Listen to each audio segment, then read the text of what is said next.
Imagine कीजिए मैं आपको आधा गिलास चीनी खाने को बोलूं, मुश्किल लगता है ना इमेजिन करना। लेकिन मिरिंडा की एक 600 ml की बोतल में इतनी ही चीनी होती है, 82.8 grams to be specific.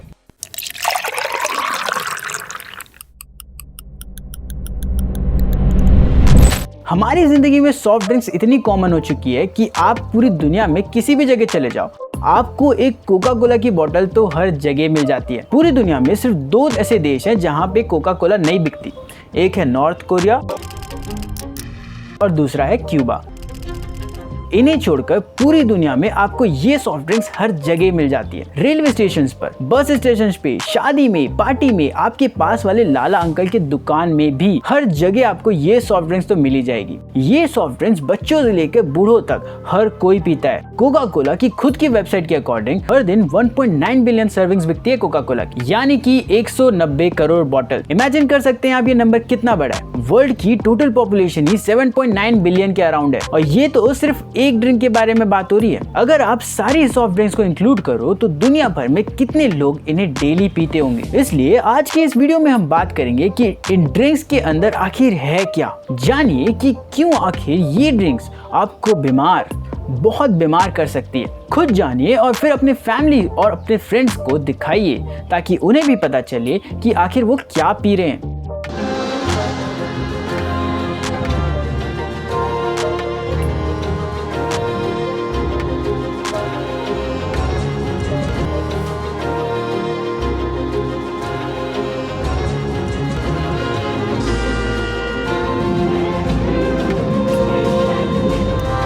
First of all let's clear some myths about soft drink. इस वीडियो का मकसद आप लोगों को डराना या किसी ब्रांड को डिफेम करना नहीं है झूठी बातें बताकर। मैं आप लोगों को साइंटिफिकली बताना चाहता हूं कि आखिर आप क्या पी रहे हैं। सॉफ्ट ड्रिंक्स को लेके बहुत बड़ी मिथ ये है कि इसे लोग टॉयलेट क्लीनर से कंपेयर करते हैं। जी हाँ, आप लोग सही सुन रहे हैं, टॉयलेट क्लीनर से। लोग ऐसा कंपैरिजन इसलिए करते हैं क्योंकि क्लीनर्स में और इन ड्रिंक्स में कुछ एसिड्स सेम होते हैं। कोल्ड ड्रिंक्स में अक्सर सिट्रिक एसिड और फॉस्फोरिक एसिड होती है। अब सिट्रिक एसिड एक ऐसी चीज है जो नेचुरली पाई जाती है। आपको नींबू और संतरों में सिट्रिक एसिड मिलता है और फॉस्फोरिक एसिड एक फूड ग्रेड एडिटिव है। इसके लिए एक नंबर असाइन किया गया है E338। एक्चुअल में जिस चीज में भी शुगर का लेवल ज्यादा होता है वहां मोल्ड और बैक्टीरिया आसानी से ग्रोथ कर सकता है और फॉस्फोरिक एसिड उसी के ग्रोथ को कंट्रोल करता है। ये एसिड न सिर्फ आपको सॉफ्ट ड्रिंक्स में मिलेगा बल्कि jams, processed meats, cereal bars, bottled coffee beverages, baking powder, protein drinks, in fact cheese में भी मिलेगा आपको ये। अब इंटरेस्टिंगली ये कंपोनेंट आपको टॉयलेट क्लीनर्स में भी मिलेंगे। तो क्या सच में सॉफ्ट ड्रिंक्स और टॉयलेट क्लीनर सेम है? जवाब है बिल्कुल नहीं। बचपन में आपने स्कूल में पढ़ा होगा कि कुछ एसिड्स होते हैं जो कि माइल्ड होते हैं, डाइल्यूट एसिड्स होते हैं। कुछ एसिड्स होते हैं जो कंसंट्रेटेड होते हैं, ज़्यादा स्ट्रॉन्ग होते हैं। बिना केमिस्ट्री के डिटेल में घुसे फैक्ट, फॉस्फोरिक एसिड एक बहुत ही वीक एसिड है। टॉयलेट क्लीनर्स में और भी कई सारे स्ट्रॉन्ग केमिकल्स होते हैं जैसे कि सोडियम हाइपोक्लोराइड और हाइड्रोक्लोरिक एसिड। बहुत स्ट्रॉन्ग स्ट्रेन्स जो होते हैं उन्हें क्लीन करने के लिए इनका यूज किया जाता है। वैसे हाइड्रोक्लोरिक एसिड तो आपके पेट में भी मौजूद है। गैस्ट्रिक जूस का एक बहुत ही इंपॉर्टेंट कंपोनेंट है ये, तो इसको तो कोई टॉयलेट क्लीनर से कंपेयर नहीं कर देगा ना। केमिस्ट्री एक कॉम्प्लेक्स चीज है, कुछ कॉमन कंस्टिट्यूट के बेस पे ऐसे कंक्लूजन नहीं निकाले जा सकते। एक और पॉइंट दिया जाता है कि सॉफ्ट ड्रिंक्स का जो पीएच लेवल है वो टॉयलेट क्लीनर्स के पीएच लेवल के बराबर है। पीएच लेवल आपने पढ़ा होगा कि इससे एसिडिटी मेजर की जाती है, यानी कि इससे ये पता चलता है कि कोई भी सब्सटेंस आखिर कितना एसिडिक है। तो आम सॉफ्ट ड्रिंक्स का पीएच 2.5 के अराउंड होता है, लेकिन क्या आप जानते हैं कि लेमन जूस का पीएच 2.0 से लेकर 2.6 के बीच में होता है। पोमोग्रेनेट्स यानी कि अनार का पीएच 2.9 के अराउंड होता है और ग्रेप्स का भी सेम होता है। तो ये मिथ तो आपके मन से क्लियर हो गई होगी कि सॉफ्ट ड्रिंक्स का टॉयलेट क्लीनर के साथ तो कोई नाता नहीं है। बट सवाल ये आता है कि क्या सॉफ्ट ड्रिंक्स पीना सही है? जवाब है नहीं।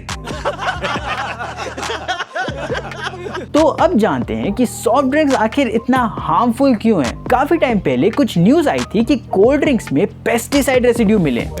Soft drinks that are being sold in Delhi, Coke brands had 30 times higher pesticide residues, and the Pepsi brands had 36 times higher pesticide residues. 2004, 2006 और 2016 में भी फिर से ये हुआ था, लेकिन ये एक अनयूजुअल चीज है, ऐसा आमतौर पर नहीं होता है। हम ये अज्यूम करते हैं कि जो सॉफ्ट ड्रिंक्स हम पीते हैं उसमें ऐसा कुछ भी नहीं है। बॉटल को घुमाइए और इंग्रेडिएंट्स लिस्ट चेक कीजिए। वीडियो की शुरुआत में मैंने मिरिंडा का एग्जांपल लिया था, वो पेप्सी कोका एक ब्रांड है।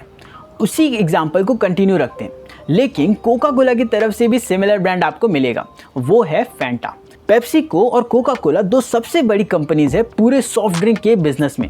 मिरिंडा एंड फैंटा आपस में एक दूसरे के कॉम्पिटिटर हैं। सबसे पहले कैलोरीज देखते हैं। पीछे लिखा हुआ है कि 100 ml में 55 कैलोरीज है, तो 600 ml की बोतल में 55 × 6 यानी कि 330 कैलोरीज है।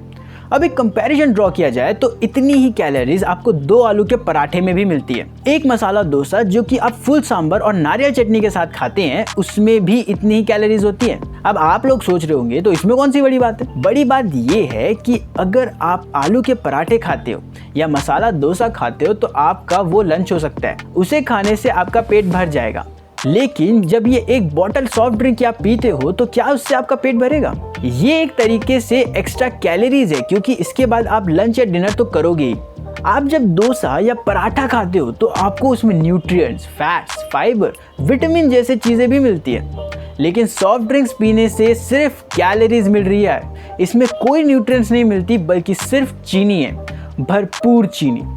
वीडियो के स्टार्टिंग में मैंने बोला था कि आपको आधा गिलास चीनी खाने को बोलें तो आप क्या कहेंगे? कंपैरिजन के लिए देखा जाए तो 82.8 ग्राम चीनी अगर आप मेजर करते हो तो लगभग आधा गिलास भर जाता है। इतनी चीनी आपको बहुत बीमार करने के लिए काफ़ी है। तो अब आप पूछेंगे तो आखिर आपको डेली कितनी शुगर लेनी चाहिए? तो जवाब है 0। जी हाँ, एब्सोल्यूट 0। हम यहाँ जिस शुगर की बात कर रहे हैं वो एडेड शुगर है, यानी कि वो शुगर जो डाली जाती है, नेचुरल शुगर की नहीं। नेचुरल शुगर आपको नेचुरली फूड्स में मिल जाती है, जैसे कि मिल्क में लैक्टोज शुगर होती है, फ्रूट्स में फ्रक्टोज होता है। ये नेचुरल शुगर्स के कुछ एग्जांपल हैं। जब आप ये नेचुरल चीजें कंज्यूम करते हैं तो आपको नेचुरल शुगर ऑलरेडी मिल जाता है, जिससे कि एनर्जी मिल जाती है आपको। ये नेचुरल शुगर आपके बॉडी के नीड को कंप्लीट कर देती है। एडेड शुगर, जैसे कि मैं बता रहा था, एक्स्ट्रा शुगर होती है जो डाली जाती है खाने में, जो आप खाना बनाते वक्त एक्स्ट्रा चीनी डालते हैं वो। अमेरिकन हार्ट एसोसिएशन के अकॉर्डिंग हमारी बॉडी को कोई भी एडेड शुगर की ज़रूरत नहीं है फंक्शन करने के लिए। बॉडी की तरफ से एडेड शुगर्स की रिक्वायरमेंट 0 है। लेकिन मीठे के बिना तो हम रह नहीं सकते ना, हमें तो मीठा हर जगह चाहिए। तो क्या ये एडेड शुगर हमें नुकसान पहुंचा रही है? हमारी बॉडी आखिर कितना शुगर टॉलरेट कर सकती है? कितना एडेड शुगर हम खा सकते हैं जो कि सेफ हो? तो रिकमेंडेड लिमिट होती है एक एडल्ट मैन के लिए 36 ग्राम्स यानी कि 9 टीस्पून, और वुमेन्स के लिए होती है 25 ग्राम्स यानी कि 6 टीस्पून। और एक मिरिंडा की बोतल में 82.8 ग्राम शुगर, यानी कि एक बोतल पी तो आप आपकी डेली लिमिट से बहुत आगे निकल जाओगे। इसलिए मैंने कहा कि एडेड शुगर आपको बहुत बीमार करने के लिए काफ़ी है। अब इसका इफेक्ट आपको इंस्टेंट नहीं दिखेगा, 1-2 दिन भी आपने पी लिया तो भी आपको कोई फर्क नहीं पड़ेगा। पर आप दिन प्रतिदिन साल ऐसा करते रहे तो एक्सेसिव शुगर की वजह से बाद में जाके आपको जॉइंट पेन होगा, स्किन एजिंग होगी, लिवर डैमेज होगा, टाइप 2 डायबिटीज हो सकती है, पैनक्रियास ब्रेकडाउन कर जाएगा, किडनी फेलियर हो सकता है, हार्ट अटैक का रिस्क बहुत ज़्यादा बढ़ जाता है, फाइनली मोटापा यानी कि ओबेसिटी भी होगा। अब ओबेसिटी को लास्ट में मैंने इसलिए मेंशन किया है क्योंकि लोगों को ये लगता है कि आखिर शुगर इंटेक करने से ज़्यादा क्या ही होगा, इससे थोड़े मोटे ही तो हो जाएंगे ना हम लोग। लेकिन बाकी सारी डिजीज़ इसके बारे में बहुत कम लोग जानते हैं कि ये सब भी एक्सेसिव शुगर की वजह से होता है। शुगर की सबसे खतरनाक बात यह है कि आप इससे उसी तरीके से एडिक्टेड हो जाते हैं जितना कि किसी ड्रग्स से। 2017 की एक स्टडी ने शुगर एडिक्शन को कोकेन एडिक्शन से कंपेयर किया था। जिन लोगों को शुगर एडिक्शन होती है वो रेगुलरली सॉफ्ट ड्रिंक्स कंज्यूम करते हैं, और सॉफ्ट ड्रिंक्स नहीं तो वो मिठाइयाँ, चॉकलेट्स, आइसक्रीम जैसे चीज़ें रेगुलरली लेते हैं। फॉरेन कंट्रीज में बहुत टाइम से शुगर ओवरडोज की बातें चल रही है। यही रीजन है कि साल 1964 में पेप्सिको ने डाइट पेप्सी लॉन्च की थी और कोका कोला ने 1982 में डाइट कोक लॉन्च करी। इन दोनों ही वर्जन में 0 एडेड शुगर और 0 कैलोरीज है। तो क्या इसका ये मतलब है कि ये सेफ टू ड्रिंक है? इन डाइट सॉफ्ट ड्रिंक्स में आर्टिफिशियल स्वीटनेस का इस्तेमाल किया जाता है, जैसे कि एस्पर्टिम, सैक्राइन एंड सुक्रोलोज। और ये आर्टिफिशियल स्वीटनेस की एक काफ़ी कंट्रोवर्शियल हिस्ट्री रही है। कई सारी ऐसी स्टडीज़ हुई है जिन्होंने इसे कैंसर से लिंक किया था।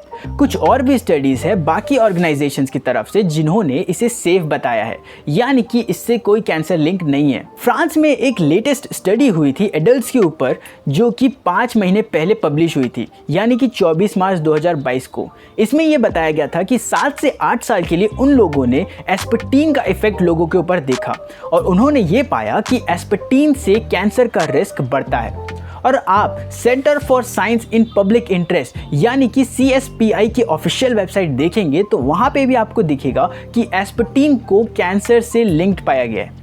कुछ और स्टडीज़ है जिन्होंने इसे heart disease, stroke, diabetes, liver toxicity, kidney की टॉक्सिसिटी, मेंटल हेल्थ प्रॉब्लम से लिंक किया है। फिर भी हम बेनिफिट ऑफ डाउट इन्हें देना चाहेंगे। अज्यूम करते हैं कि जो भी स्टडीज़ इनकी फेवर में की गई थी वो सारी सच है और बाकी सारी गलत। इन चीज़ों को साइड में रख के हम बाकी इंग्रेडिएंट्स को गौर से देखते हैं। नेक्स्ट इंग्रेडिएंट जिसकी हम बात कर रहे हैं वो है कैरामल। जो पेप्सी और कोका कोला का डार्क ब्राउन कलर आप देखते हैं वो आता है कैरामल से। अब आपको इससे रिलेटेड बहुत सारे आर्टिकल्स मिल जाएंगे जो कैरामल को कैंसर से लिंक करते हैं। आखिरकार ये कैरामल है क्या चीज़? बेसिकली चीनी को जलाना हुआ ये। शुगर को हीट किया जाता है अमोनिया और सल्फाइड्स के साथ। ऐसा करने से एक बाय प्रोडक्ट आता है 4-MI यानी कि 4-मिथाइल इमिडाजोल। ये एक कार्सिनोजेनिक सब्सटेंस है। कैलिफोर्निया का कानून कहता है कि कार्सिनोजेन की मात्रा किसी भी खाने या पीने की चीज़ में 29 माइक्रोग्राम से ज़्यादा है तो वो अलाउड नहीं है, लेकिन उससे कम अलाउड है। 2012 के आर्टिकल्स के अकॉर्डिंग सॉफ्ट ड्रिंक्स में 138 माइक्रोग्राम MI की मात्रा पाई गई, यानी कि परमिटेड लिमिट से 4 गुना ज्यादा। इसके बाद कोका कोला ने बोला कि वो अपने फॉर्मूला को चेंज कर देंगे जिसमें 4-MI की मात्रा कम होगी, लेकिन ये चेंजेस इन्होंने सिर्फ अमेरिका में की। इंडिया में और बहुत सारे डेवलपिंग कंट्रीज में इनको लेके कोई कानून नहीं बने। सिमिलर न्यूज़ 2014 में दोबारा देखने को मिली जब एक ऑर्गेनाइजेशन ने अलग अलग सॉफ्ट ड्रिंक्स को चेक किया 4-MI के अमाउंट को देखने के लिए। एक बार फिर से इन सारी ड्रिंक्स में इसकी मात्रा ज्यादा पाई गई थी। इन्हीं पर एक साइड नोट में आपको बताना चाहूँगा कि कोई भी खाने की चीज़ जो हद से ज़्यादा जल जाती है तो वो आपकी हेल्थ के लिए अच्छी नहीं होती। अगर आपकी ब्रेड जो टोस्टर में डालने के बाद काली पड़ गई है या सब्जियां जिनमें काला काला आ गया है तो उन्हें मत खाइए, क्योंकि इसमें एक्राइल अमाइड की मात्रा बढ़ जाती है। और वर्ल्ड हेल्थ ऑर्गेनाइजेशन के अकॉर्डिंग एक्राइल अमाइड एक प्रोबेबल ह्यूमन कार्सिनोजेन है। यही चीज़ यहाँ भी लागू होती है। अगर आप चीनी को भी हद से ज़्यादा जला दोगे तो वो भी कैंसर कॉज कर सकता है। मिरिंडा और फैंटा पीने वाले लोग ये सोच रहे होंगे कि चलो ये अच्छा है कि हमारे ड्रिंक्स में तो ब्राउन कलर नहीं है। तो अगली चीज आप लोगों के लिए, साला ये दुख का खत्म नहीं होता बे। ये मिरिंडा फैंटा में ऑरेंज कलर कहां से आता है?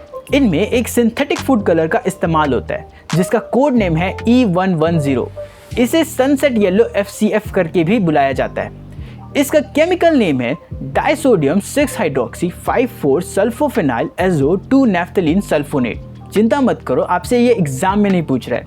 ये एक एजो डाई है जो कि पेट्रोलियम से आती है। साल 1973 में ही बेंजामिन फ्रेंगोल्ड ने ये पाया कि आर्टिफिशियल फूड फ्लेवर्स की वजह से बच्चों में हाइपर एक्टिविटी देखने को मिलती है और बच्चों की अटेंशन पर भी फर्क पड़ रहा है।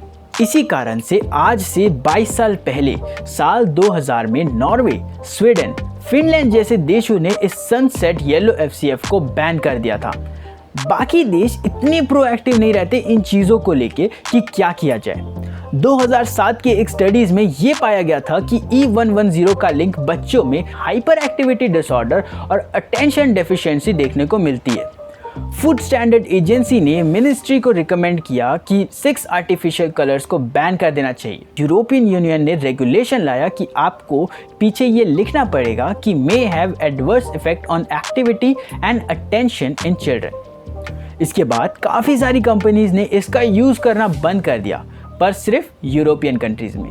उसके बाहर बाकी कंट्रीज में जहां ये रूल्स नहीं है, वहां आज भी ये कंपनीज इन रूल्स को एक्सप्लॉइट कर रही है। इंडिया में मिल रहे बॉटल्स के पीछे घुमाकर देखोगे तो आपको मिलेगा कि it contains permitted synthetic food colour, bracket में 110 कोड नेम है इसी सनसेट येलो FCF के लिए। ये कंपनी सिर्फ अपने फायदे के बारे में सोचती है, ना कि आपके हेल्थ के बारे में। जिन देशों में रेगुलेशन नहीं एग्जिस्ट करती, वहां ये खुलेआम सस्ता कैंसर कॉजिंग सब्सटेंस बेचते हैं। हमारे कंट्री में भी आज तक कोई रेगुलेशन नहीं है E110 को लेकर। ऐसा ही एक और इंग्रेडिएंट है प्रिजर्वेटिव E211। ये कोड है सोडियम बेंजोएट के लिए। जब प्राइवेट लैब्स पर इन पर टेस्ट कराया गया था, तब पाया गया कि इन पर बेंजीन होती है। बेंजीन गैस गाड़ियों के एग्जॉस्ट से निकलती है। कोयले या तेल को जलाने से ये गैस निकलती है नॉर्मली। ये भी कैंसर कॉज कर सकता है। कोल्ड ड्रिंक के अंदर ये कहां से आया? जब रिसर्च हुई तो पता चला कि सोडियम बेंजोएट एसिड जब एस्कॉर्बिक एसिड यानी कि विटामिन सी के साथ रिएक्ट करता है हीट और लाइट के प्रेजेंस में, तो इसका बाय प्रोडक्ट होता है बेंजीन। यानी कि जब भी ये बॉटल्स गर्मी में और धूप में एक्सपोज होती है तो इनमें ये रिएक्शन हो जाती है। जब ये कंट्रोवर्सी उठी तो केसेस किए गए पेप्सिको और कोका कोला के अगेंस्ट। नेक्स्ट ईयर कंपनीज ने कहा कि वो सोडियम बेंजोएट का यूज नहीं करेंगे, पर एक बार फिर उन्हीं देशों में जहां इन पर केस किए जा रहे हैं, हमारी कंट्री में आज भी इसका यूज हो रहा है। और भी इंग्रेडिएंट्स है जैसे कि फॉस्फोरिक एसिड, जिसकी बात वीडियो के स्टार्ट में भी हमने की थी। हालांकि ये ज्यादा खतरनाक नहीं है क्योंकि दूध में भी पाया जाता है ये, बस इसके ज्यादा यूज से आपके दांत पीले पड़ सकते हैं। बाकी बचे इंग्रेडिएंट इसमें जो डले हुए होते हैं, जैसे कि acidity regulator. Acidity regulator 330 citric acid के लिए, जो कि नींबू में भी पाया जाता है और इससे थोड़ा खट्टा टेस्ट आता है। इसके अलावा 331 जो है वो है सोडियम सिट्रेट। ये एक सॉल्ट है जो सिट्रिक एसिड के फर्मेंटेशन से बनता है और इसका रोल ये होता है कि ये एसिडिटी कम करता है सॉफ्ट ड्रिंक्स में और ये सॉफ्ट ड्रिंक्स को खराब होने से बचाता है ऑक्सीडेशन की वजह से। उसके अलावा केमिकल डाले जाते हैं जैसे कि स्टेबलाइजर्स। E1450 जिसका नाम है starch sodium octenyl succinate and E445 जिसे जाना जाता है एज एस्टर गम। स्टेबलाइजर्स का काम है कि जो दो लिक्विड आपस में इनसोल्यूबल है उन्हें ये मिक्स कर दे, और दूसरा काम ये है कि वो होमोजेनिटी को मेंटेन करता है, यानी कि पूरी की पूरी सॉफ्ट ड्रिंक आपको एक जैसे दिखती है। इन चीजों में कुछ हार्मफुल चीजें नहीं है। फाइनली हमारा फाइनल इंग्रेडिएंट है कार्बोनेटेड वाटर, जो कि पानी है विद कार्बन डाइऑक्साइड। इससे वो फिज आता है कोल्ड ड्रिंक्स में। जिन लिक्विड्स में कार्बन डाइऑक्साइड डाला होता है उन्हें हम सोडा करके पुकारते हैं। तो ये सारी सॉफ्ट ड्रिंक्स कुछ नहीं बल्कि शुगरी सोडाज हैं। बाकी सब इंग्रेडिएंट्स को साइड रख दें तो mainly soft drinks, carbonated water और बहुत सारे चीनी से बनी हुई है। तो अगली बार आपके घर कोई गेस्ट आए तब आप उन्हें ये ड्रिंक ऑफर करते समय पूछ सकते हैं, भाई साहब क्या आप पीना चाहेंगे पानी जिसमें कार्बन डाइऑक्साइड डला है और साथ में ढेर सारी चीनी है, अलॉन्ग विद आर्टिफिशियल कलर्स जैसे कि कैरामल जिसकी वजह से ब्राउन कलर आता है, साथ में प्रिजर्वेटिव्स जैसे कि सोडियम बेंजोएट और acidity regulators like sodium citrate and stabilisers जैसे कि starch sodium acetyl succinate whose regular intakes has been reported to increase the risk of obesity, diabetes, osteoporosis, dental corrosion, hyperactivity and other elements.